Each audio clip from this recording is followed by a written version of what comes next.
that are adulterers, fornicators, embezzlers, swindlers, I'm gonna leave that part alone. Liars and cheats, drinkers and smokers, get high before they come to the pulpit. I mean, the list goes on. And I mean, but they can preach the house down. I mean, I know some folks that can preach and make the blind person able to see. But they don't have a relationship with God. I mean, we see this all the time, but we have spent so much time covering. You know, it's okay. That's the pastor. That's the man of God. That's the woman of God. We just pray them through. You know, everybody has faults and everybody has issues, but when it comes to ministry, when it comes to the mantle of ministry, we all have a responsibility. Amen. And I think one of the things, let's just say it like this. We don't have an Ananias and Sapphira experience, meaning that we hide behind our sins and no one doesn't care and they don't have the discernment that we need to say, hey, you're wrong, or we don't want to rock the boat, so to speak. If I say this about the man of God or woman of God, then people are going to come at me, and people do come for people. People have been threatened. People have been threatened to be killed. People have been threatened with drugs. You'd be surprised at what some of the saints do, especially in leadership. There's a lot of sin in the pulpit, and I believe that's one of the major reasons why we are struggling as a body of believers across the board. It doesn't matter what denomination. It's because of that, because it starts from the top all the way down. You're exactly right. And I think that the people of God want to close their eyes to what the people in the pulpit try to hide.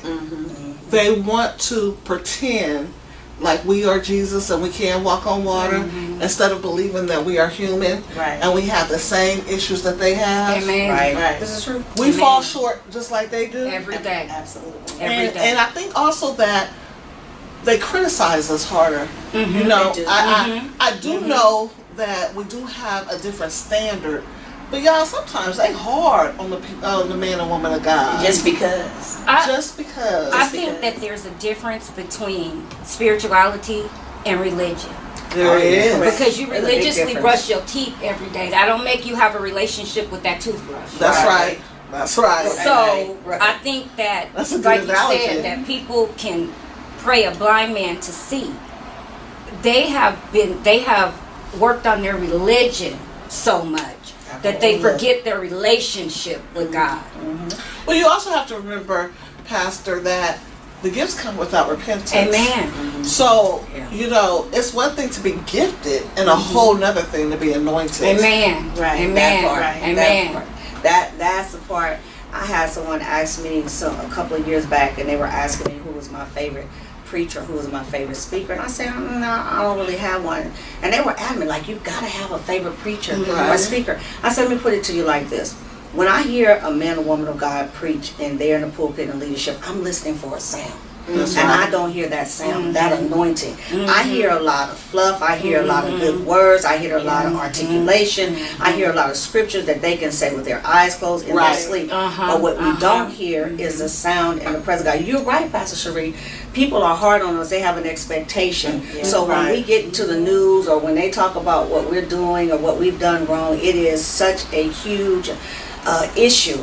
But we are human, but we are called to a higher calling and standard. So at what point do we make ourselves responsible for the sins that we're dealing with? And a lot say, I can't help it. Right. You know, I'm struggling with this, so God knows my heart. If one more person say that to me, God knows my heart. Listen, God does know our heart. He literally emphatically does. And the heart is deceitfully wicked. And the heart will send you straight to hell while you're sitting in a pulpit. So to say that so loosely and facetiously, again, has cost us so many different things in the church, which anything goes because, well, the pastor's doing it. Right. The bishop is doing it. The apostle is doing it. The first lady is doing it. This leader is doing it. That leader is doing it. So what are we handing to the people that are part of our congregation? And even more so importantly, what are we handing to the next generation? We also have to be careful too, Dr. Matthis, that we don't take the people into sin with us. That part. Amen. We also need to be careful of that because, you know, a lot of people that are in the pulpit are having these parties and They going out with their members, and you know, and we don't take accountability for that. And that's what it is. I don't know if any of you, I know we all remember that when we were growing up, that whoever was our pastor had a pastor. That's good. That's and good. their pastor was quick to, if something was out of line, their pastor, when you would see him come to the church, Yes. You know it's trouble. and you knew that if their pastor showed up, something was wrong. Right. They wasn't just coming through to pat him on the back, because there was a certain look they had when they hit the door. That's right. It's That's like, right. you wouldn't answer my phone calls, but you gonna talk to me because I'm here. There is not a lot of accountability now, because it's like the overseers are afraid to talk to whoever they're over, because the overseer has some stuff, and they don't want to come out, and they know that the people that's up under them know some of their stuff, because you did it when I was around. Don't get to talking too quick, because I know your stuff. But all the way down, there needs to be accountability. I've never seen in my life, in my adult life, some of the foolishness that we're looking at right now. It used to be a time when a pastor could come and sit you down, without being sued, without being sued, or cursed out. There wasn't none of that. You were gonna sit down, and you were gonna like to be sat Or down, excommunicated from the church. You better come that part. That part. But now we're so quick to, we'll just let them preach through it. You gonna let them keep vomiting over me? No, thank you. No, there needs to be accountability. I like that sit down part though, Tanya. Evangelist, I like that part. I remember that we was taught as children to sit ourselves down, or you will be sat down. For instance, for me, and you know I'm very transparent, I turned 18 and got pregnant. I was the president of the choir. I'll never forget, New Creations. And I went to that rehearsal. My papa made me go to that rehearsal and tell the choir I can no longer serve. And guess what? I went and sat on that front row of the pew and watched them practice. Come on. It wasn't no going home after that. It was, I was going to be held accountable. Because when you know better, you do better. That's right. You know, when you know, and I knew better. Just because I was young, then excuse me, because I learned. You know what? And so we have to get back to the place to where if we don't sit ourselves down, we hear the man or woman of God that's over our life to sit us down. Because if not, we spread that stuff over the congregation. And how about the man or woman of God who tries to sit down and the person up under them or over them tell them, no, it's okay. That's when you go, no, I'm going to sit down. And I'm going to have somebody come in and minister to my people so I can get myself together also. Because what sense does it make for you to get up and vomit? But you know, I want to go back to what Pastor Sheree was saying earlier when we talk about whatever we are, the people are always as their leaders. And one of the things that we forget to think about is that, one, we're more spirit than we are flesh, because God is a spirit being. So this flesh houses who we really are, the authentic who we are. But then when we are preaching, when we are teaching, when we are singing, when we are talking, whatever we are from the pulpit in that sin, it goes out to the people. Then you find people committing adultery that we're never thinking about. You find people fornicating that we're never thinking about that. You find people with issues with pornography, with masturbation, with come on, I'm serious now, so I want to talk about this. People that lie, that steal, cheat, people start cursing folks out, people go back to drinking, and all of that comes from the pulpit. I remember when, and I'm like Pastor Sheree being very transparent, I remember in the middle of I was midway through ministry, I was in my early 30s. I showed up for church every Sunday. And I preached whenever it was my time to preach. I was at the altar every Sunday. And every Sunday, I came in drunk. And every Sunday, I went home and drank. Because I was married to a man who was off the hook. And that was my only way to survive. Do you think the leadership sat me down? Absolutely not. Do you think they told me that I should sit down? Absolutely not. And when I wanted to sit down, it was like that. come on, you can do this, you're going to be all right, you're going to pass. And I'm looking out at people who really need something. It was a real hard learning season because no matter what, it didn't matter that I showed up with the roll on. It didn't matter that I showed up to pray for folks. I was in sin from the pulpit. Right. And nobody thought enough or had enough discernment to say, this is not okay. Right. That taught me a very great lesson, but it also took me back to my roots because they would sit you down. I remember my mother getting remarried and the pastor sat her down right when she was getting up to sing in the choir. You know, you're going to be singing, take that robe off and sit down. She took the robe off and sat down. So we have this, and we forget the fact that just because we hide it in the fleshly realm doesn't mean it is not showing up in the spirit realm. And that's where we have the issue. People be literally about to lose their mind. I don't know what happened to me. I don't know what's wrong. And look at your leader. That's good. It used to be a thing called your slip is showing. Oh, your slip. You know, you ought to be able to walk up to somebody, and I'm not talking about just outright clowning people. Right. Now, there are a few that needs a little clowning session. So a lot of clowning session. Now, don't get me wrong. You get your red nose and you come in there with your thing and say, it's on. But, you know, I'm talking about the people that you take them to the side. Right. And you say, excuse me. Your slip is showing, and when they get that look, then that opens up the conversation, right? And then you can talk. You know, you can talk to them. But we're in a time in a season where you can't tell nobody nothing unless you want to fight. Yeah, and it's like let me ask this. So we're up here and we're talking about sin in the pulpit.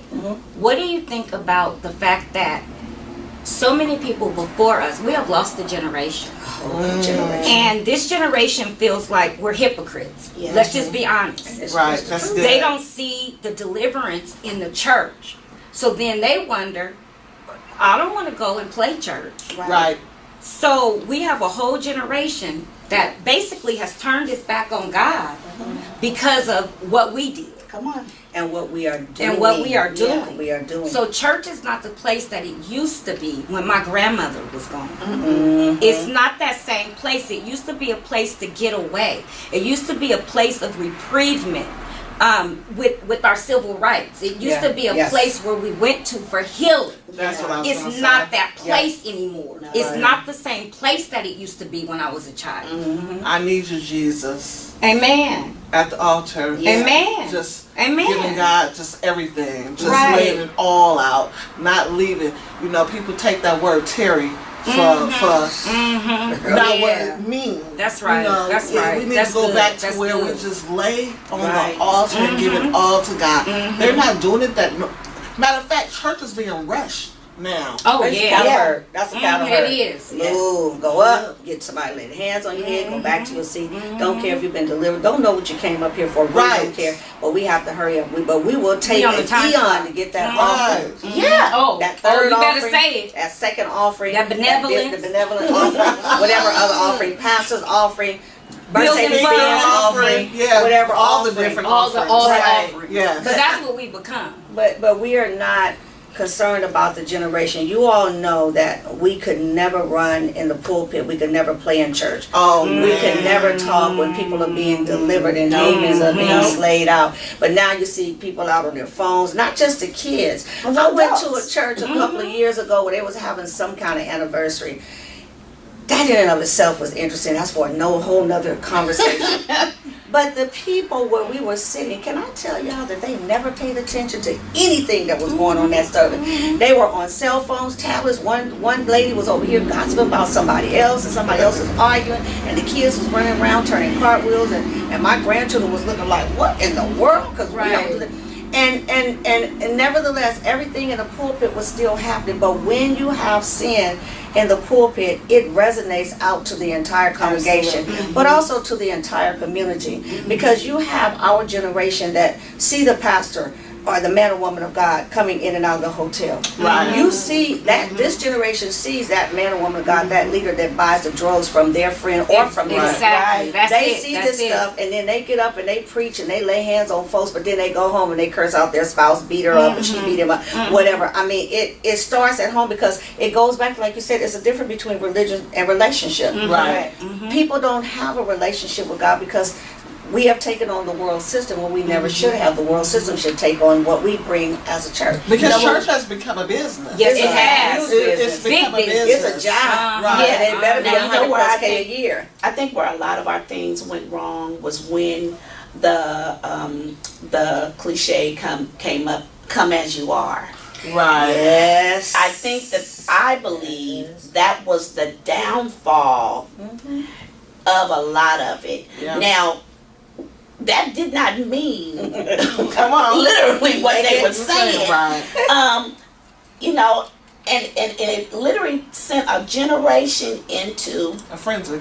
I don't have to come with a skirt on. Right. Okay, that's fine if you don't want to wear a skirt, but at least have on appropriate clothes. Right. When did it become okay for a woman to sit on the front row with her legs gapped open in front of the men and the women in the pulpit? Right. When we were growing up, women didn't sit on the front row. Right. A usher did not let them on the front row. Well, let's start right there, though. Mm-hmm. We don't have ushers anymore that's taking their proper role as ushers. Because I remember an usher, if you had gum in your mouth, Oh, with a white See, glove. we all know this, right? We all know this, White right? glove. And they wouldn't say a word. They would just come And to you you to do knew. this. Come Right. get it, and you know what you needed to do. There was no attitude. We just spit the gum Just out did. because you know there was no talking back, no or any of this. the mothers of the church Oh yes. that were teaching the younger women. Right.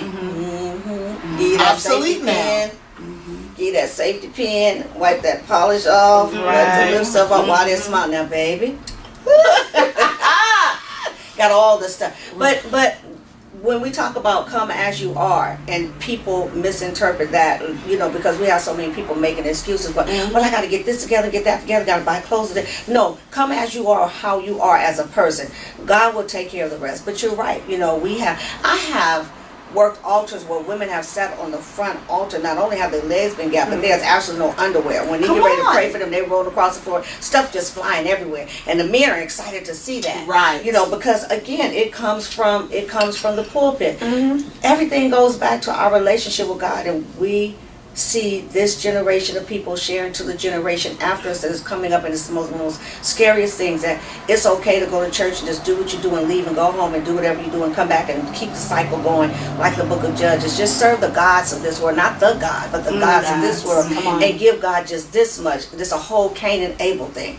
I don't really need to have a relationship with God. My relationship is when I give my tithes and offer whatever I feel like giving God on any given Sunday.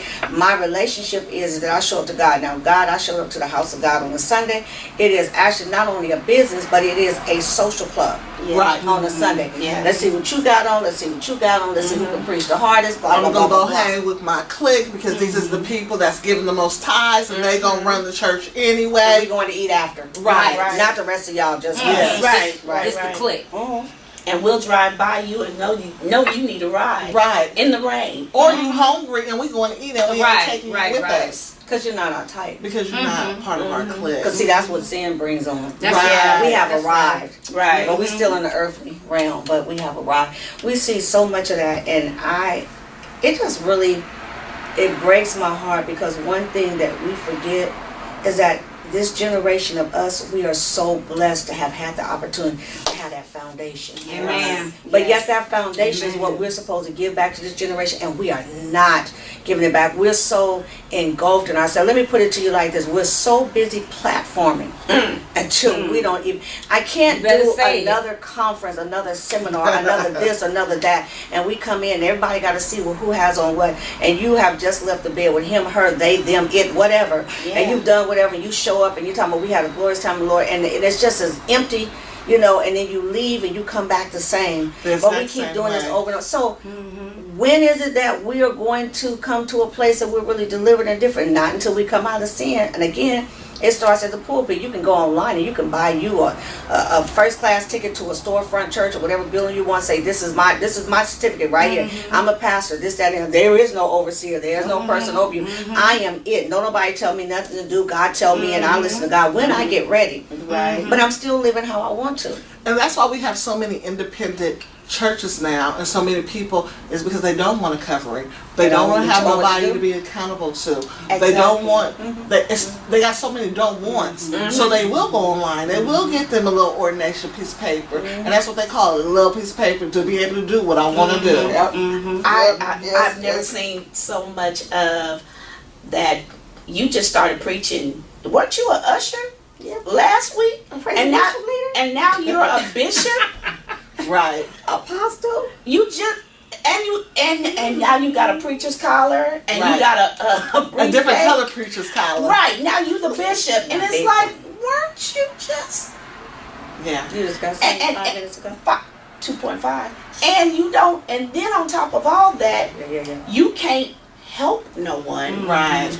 You can't pray for no one. Right. Because you haven't gone through the proper God steps. Come on now. To get where you need to go.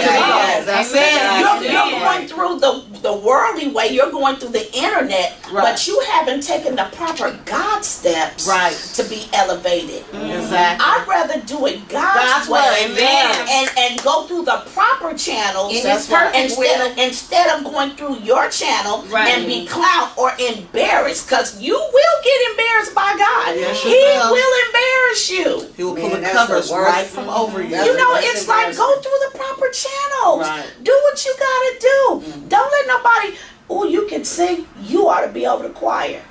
You can't sing. I'm good. I'm good. You know what? You did a great thing. You've been called to preach. What the parking lot prophets. Parking lot prophets. It's like go through the proper steps. Well, the proper steps calls for the anointing. Come on. Which the anointing calls for Amen. some stuff. Right. And I'm saying it lightly. You're going to go through something. Amen. You're going to go through something. We can't just overnight anoint ourselves. Right. And say, this is... We have to get to the place to where we let God do it, and we do need to go through the proper channels. We got to get to the place to where we are held accountable to someone. We have to get to the place to where we'll sit down and be an Indian and don't always have to be a chief. Right. Come on. We can serve and not always have to lead. Right. We have to get to the place to where we have a spirit of humility. Yes. And not a spirit of manipulation. I mean, I'm just saying, we have to get to the place to where we are humbling ourselves unto the anointing of Jesus Christ to do what He's called us to do. Now, this is the thing. We have a whole bunch of pastors, bishops, preachers, and teachers that want to do all of the preaching and all of this stuff, but they don't want to serve the people of God. I ain't never seen so many people that won't go in the houses and pray for bereaved families anymore. That's right. Bereaved families go to the hospital. Right. Or the convalescent hospital. Won't go serve communion. Right. Come on. What happened to those days? You know what I'm saying? We have to get back to that stuff because that's what God has called us to do. We have to get back to Acts. We're not there anymore. That's the missing component, though. That is the missing component because we don't serve the community the way that we used to. Right, not at all. And that's how, the babies are the answer now. They are. We've lost a generation, but we don't have to lose two. That's right. Right, we've already lost two. We don't need to lose we don't use two. We can get the babies while they're young and bring them up in the way that they should go. Because we failed to do that. That's because, again, I said, going back to everybody has to have a platform. Everyone has to be on top. But here's my question. When we think about sin in the pulpit, where exactly did it start, where it come from? Because when you think about that, it goes back to what we've been saying. There's no relationship. God requires relationship.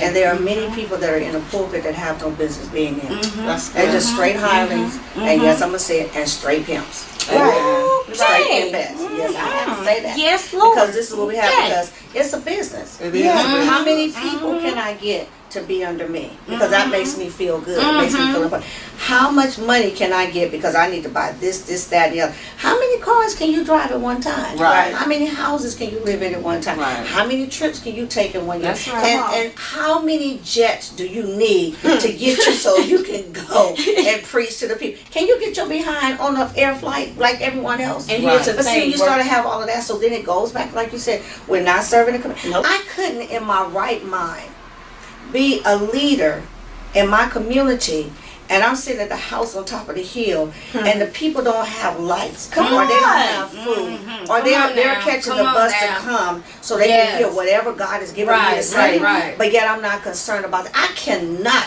So that when you do not have a relationship with God, you care nothing about what happens with the people. It's been raining. I've caught 3 buses to come here, Pastor, to see you, man of God, woman of God. You didn't even think enough, and you don't have enough discernment, if you have any left, to see that I'm struggling.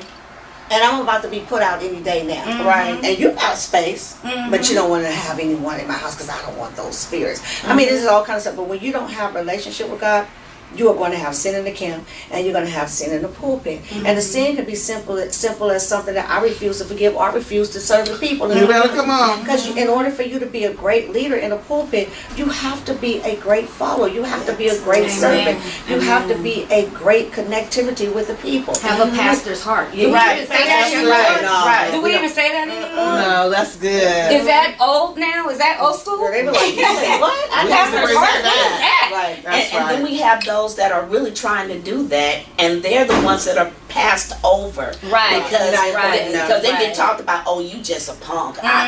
What dark? You know, and dark. You ain't got this dark, and it's like. But here's a man of God who works every day, and will help his people. Right. And because he's doing it God's way, because he is sent by God to this congregation, they're the ones that suffer behind the other jokers, the pimps, that are riding around.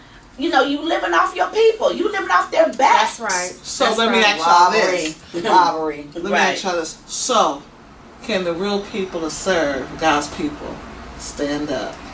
That's what I'm saying. That part right Yeah. there. Can the real Yeah. people? Right. Yeah. So that's what I want to end with today, is that I want to challenge all of the pastors, preachers, bishops, apostles, leaders in full to stand up and be counted and be a servant just as well as you want to be a leader. Absolutely.